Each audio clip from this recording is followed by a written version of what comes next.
Hey guys, a French prisoner whose identity was hidden for decades.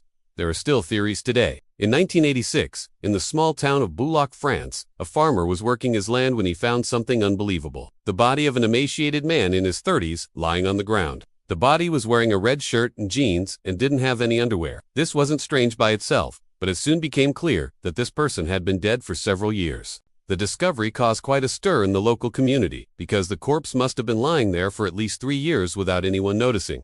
But how could this have happened? Well, as it turned out, it was just one of many mysteries surrounding this case. The police immediately started an investigation into the death of this mysterious man, but they quickly hit a wall. The body was so decomposed that it was impossible to determine a cause of death or even who the man was. And when the news broke out about the discovery of the body, nobody came forward to report him missing, so the authorities ended up burying the man in an unmarked grave. And the case went cold. But then in 2008, a documentary crew decided to take another look at the case. They visited the small town where the body had been discovered and put up posters all over town asking for information. One woman saw the poster and came forward claiming that she knew who the mysterious man was. She told the investigators that she had seen the man around town and that he had been living in a camper van. She also told them that he used to visit a bar frequented by truckers, but no one there remembered seeing him. The police were hopeful that they finally had a lead in the case, but unfortunately it led nowhere. It seemed like the only way to find out who the mysterious man was would be to dig up his body and try to use modern technology to identify him. After obtaining permission from the court, the police dug up the body and brought it back to the lab. However, after examining the body, the experts concluded that it was simply too decomposed to get usable DNA. So the case once again went cold. But the investigating duo wasn't done yet. They decided to take one last shot at identifying the man by putting together a composite sketch of what he may have looked like. And just like the previous attempt to find witnesses, this one paid off. 2 people came forward and said that they recognized the man in the composite sketch. These 2 men knew him by the nickname The Tramp, and according to them, the Tramp had been homeless for most of his adult life. They also said that they believed he had died in the early 1980s.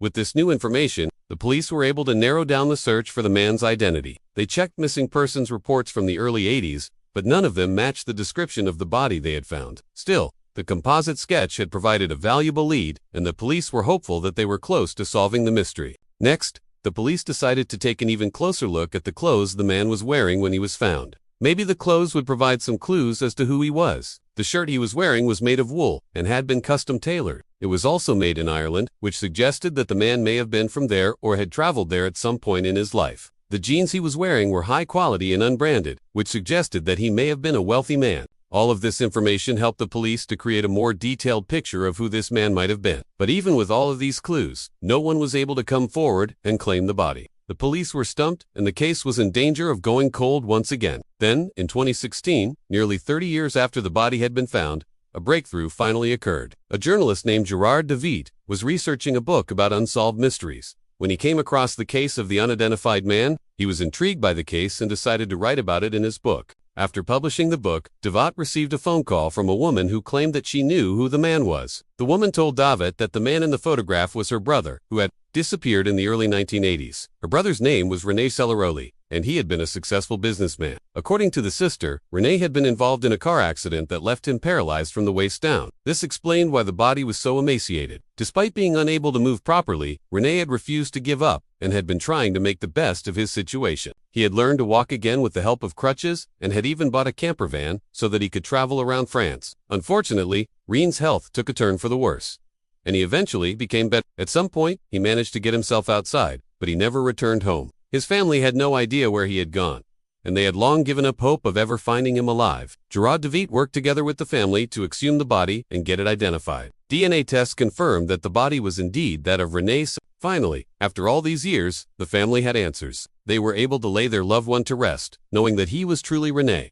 But despite the fact that the case has now been solved, there are still many unanswered questions. For example, how did René end up in the field where he was found? Did he die from natural causes, or was he the victim of foul play? Unfortunately, we may never know the answers to these questions. René's story is a sad one, but it's also an amazing example of the power of perseverance. Despite the many obstacles he faced, René never gave up. He was determined to live as normal a life as possible, and he succeeded for many years. It was until near the end of his life that he became too sick to care for himself. Even then, he still managed to get himself outside, which shows the strength of his character. Unfortunately, Reen's story has a tragic ending, but hopefully, his family can find some peace knowing that he is finally resting in peace.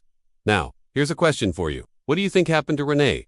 How did he end up in that field? Let me know your thoughts in the comments below. And now let's move on to our next story. While it may seem difficult to imagine, there are many people out there who have managed to live very long lives without anyone knowing who they really are. One such person was a man who lived in France in the early 1980s. He was known by the nickname the Tramp because he spent most of his time wandering the streets. No one knew where he came from or why he was living such a solitary life. One day, the Tramp was found dead on a farm in Bulak, France. Despite the fact that he had been dead for some time, his body was still in relatively good condition. The police were able to determine that he had died from natural causes, but they were unable to identify him. They searched for fingerprints and other identifying information, but everything came back negative. Eventually, they were forced to bury him in an unmarked grave. For many years, the case of the unidentified Tramp remained unsolved. Then in 2008, a documentary crew decided to take another look at the case. They put up posters all over town asking for information, but no one came forward with any new leads. In 2016, however, a journalist named Gerard David wrote a book about the case. This helped to generate some new leads, and eventually the Tramp was identified. It turned out that his real name was René Celeroli, and he had been a successful businessman. Unfortunately, René died before his true identity could be discovered.